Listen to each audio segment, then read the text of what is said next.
Baik pemirsa, terima kasih Anda juga masih bersama kami dalam program Talk Show ini. Topik kita mengenai pentingnya melestarikan lembaga keuangan syariah di Aceh. Cukup menarik yang sudah kita bahas tadi.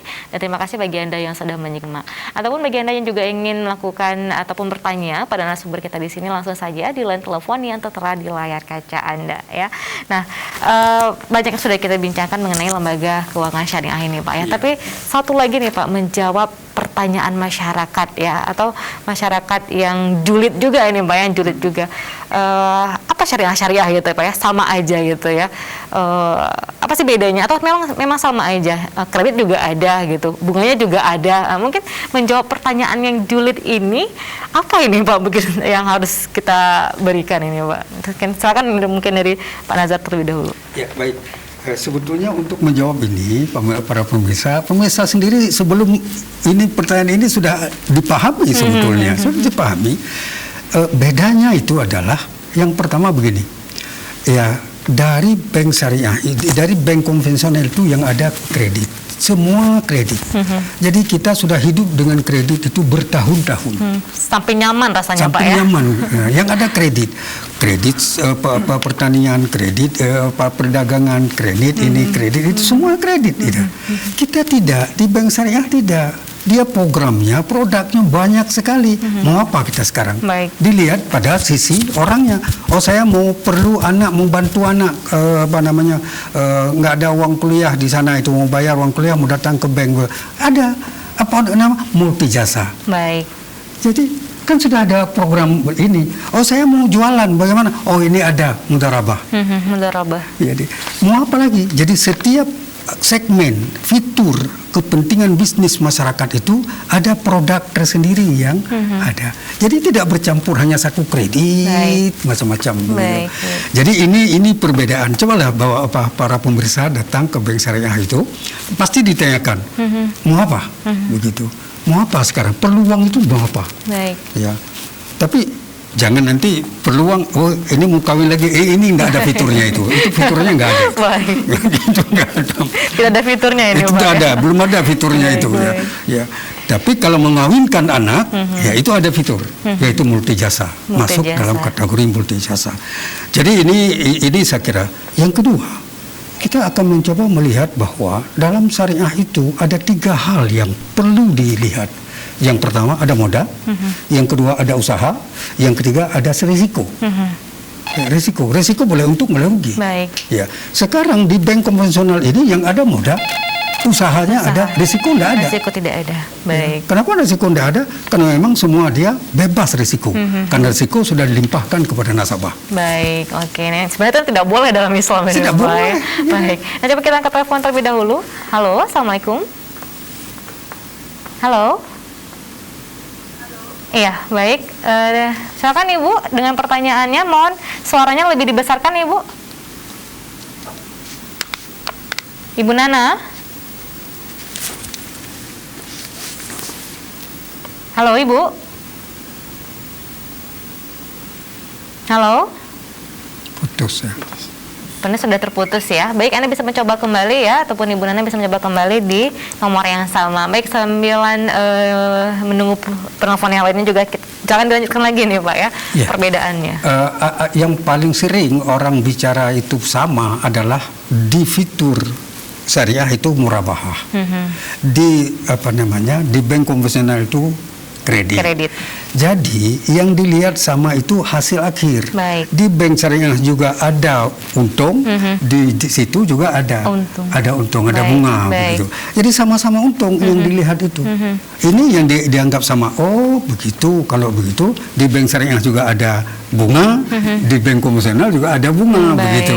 Padahal ini untung. Untungnya itu adalah karena jual beli. Ya. Di bank konvensional tidak ada jual beli. Kenapa ada untung? Begitu tiba-tiba kok ada untung. Ini persoalan yang tidak dipahami oleh kebanyakan kita antara murabahah dengan kredit itu. Ini yang lain beda sangat beda begitu. Nah sekarang ini juga tidak dipahami oleh masyarakat begini. Bagaimana kalau kita terjadi misalnya begini, terjadi bayar cepat. Misalnya kita ambil kredit di bank, ya, bank konvensional. Kalau bercepat, ya denda 1 bulan. Kan begitu ya. Ya. Di bank Aceh, di bank syariah bagaimana? Ya nggak ada begitu. Tidak ada denda nih Pak ya. Logikanya begini. Kalau saya beli HP ini 5 juta satu, lalu saya cash 5 juta, saya beli kredit 5 juta juga. Nah, saya beli kredit lah 5 bulan. Nah, kalau 1 bulan saya punya uang, saya bayar. Apakah saya bayar 5 juta atau saya bayar 4,5 juta? Harganya memang 5 juta. Begitu. Jadi ini logika berpikir. Di bank konvensional bukan jual beli, yang ada pinjaman uang. Begitu. Nah, kalau pinjaman uang itu, ya silakan. Ya, kalau memang diberikan denda 1 bulan ya silakan begitu. Tapi di bank syariah itu tidak bisa melakukan begitu. Boleh juga kalau kita bayar cepat dibuat akad baru. Ya, kalau dulu akadnya 3 tahun, sekarang 1 tahun sudah kita bayar, ya buat akad 1 tahun. Dengan jumlah akad 1 tahun, maka keuntungan juga akan sesuai dengan akad itu. Begitu. Jadi ini yang terjadi. Jadi tidak langsung denda, ya bunga 1 bulan, tidak, tetapi dibuat akad baru. Akad yang baru. Ya ini prosesnya juga ada sama begitu. Jadi ini saya kira yang biasa sering terjadi pemahaman yang berbeda di kalangan masyarakat. Dan seharusnya kita selaku masyarakat, terutama juga kita sebagai muslim harus belajar lagi Pak ya, literasinya lagi tentang syariah ini juga harus dipelajari lagi sendiri nih ya. Jangan hanya harus bertanya sama orang, tapi juga cari tahu sebanyak-banyaknya ya, mungkin agar kemaslahan dan bagaimana pengaturan keuangan kita sendiri juga lebih berkah. Mungkin kayak gitu Pak ya, lebih berkah ini ya. Nah, kita sudah di segmen akhir ya. Mungkin saya juga minta sedikit statement closing sejauh ini seperti apa pelaksanaannya terkait dengan topik kita, itu pentingnya melestarikan lembaga keuangan syariah di Aceh. Maksudnya koordinasi sudah dilakukan ini dengan OJK, BI sendiri dengan syariah di Aceh ini Pak. Baik para pemirsa yang berbahagia, saya kira kita ingin menjadikan lembaga keuangan syariah ini betul-betul lestari, ya. Sampai saat sekarang ini semua komponen pendukung, baik itu Bank Indonesia, OJK, pemerintah, masyarakat, semua komponen-komponen itu sudah menerima secara sadar, ikhlas bahwa sistem syariah itu mutlak harus kita lakukan. Nah, sekarang ini kalau kita mencoba melihat di Aceh, BI itu sudah semua program syariah. Ya, tidak ada lagi membicarakan program yang non syariah. OJK semua itu melakukan dengan program syariah. Ya, jadi karena memang tidak mungkin dia akan mengawasi, karena di sini semua sistem syariah begitu. Cuma yang harus kita ingat bahwa dua lembaga ini, OJK dan BI, adalah lembaga netral. Kalau memang dia mengawasi syariah, dia juga punya kemampuan. Kalau dia mengawasi konvensional, dia juga punya hak dan kemampuan. Nah, tinggal saja mana yang menjadi tupoksi mereka. Nah, sekarang di Aceh, tupoksinya mengawasi perbankan yang melaksanakan sistem syariah. Nah, begitu. Di luar Aceh, barangkali OJK akan melaksanakan mungkin dua sistem, yang sistem syariah atau sistem konvensional begitu. Jadi saya kira ini semua sudah sinergi, sudah sangat nyaman, akur dan terpadu. Tidak ada yang zigzag, kecuali hanya 1-2 teman-teman kita dari masyarakat yang barangkali masih nakal ini Pak. Masih nakal sedikit. Nah, nakal itu tidak masalah. Ya, tapi mudah-mudahan tidak lama lagi kita juga akan lebih baik dari apa yang kita harapkan. Makanya kita tekankan juga kepada lembaga keuangan syariah sendiri, mulai sekarang hindari dari komplain berterusan.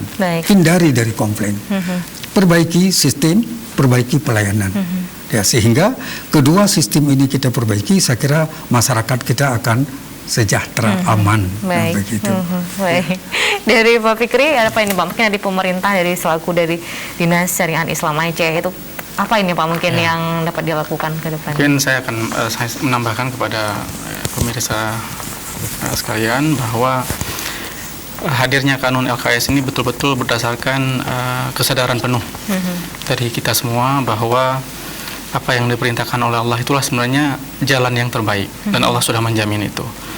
Allah sebutkan dalam Al-Quran al-Islamu ya'lu dalam hadis wala yu'la alaih. Jadi Islam itu sepatutnya paling tinggi dia.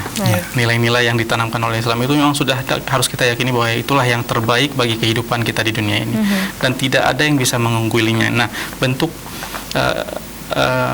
usaha kita untuk mengimplementasikan nilai-nilai itu ya dengan betul-betul kembali ke syariah, apalagi setelah kita melihat kehidupan perekonomian Aceh yang semakin hari nampaknya semakin terpuruk.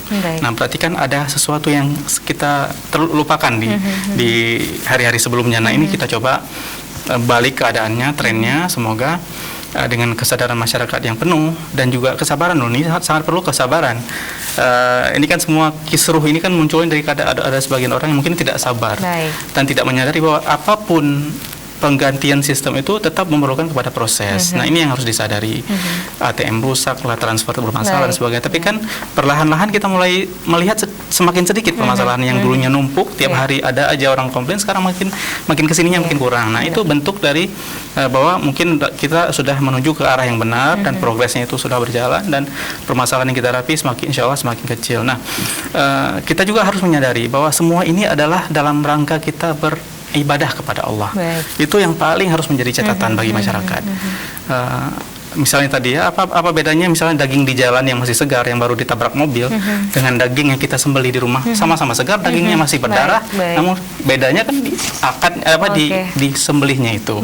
Dihukumnya walaupun juga walaupun dagingnya sama-sama fresh, tapi yang agamanya yang disembelih ini itulah yang paling halal buat kita, dan ini tidak.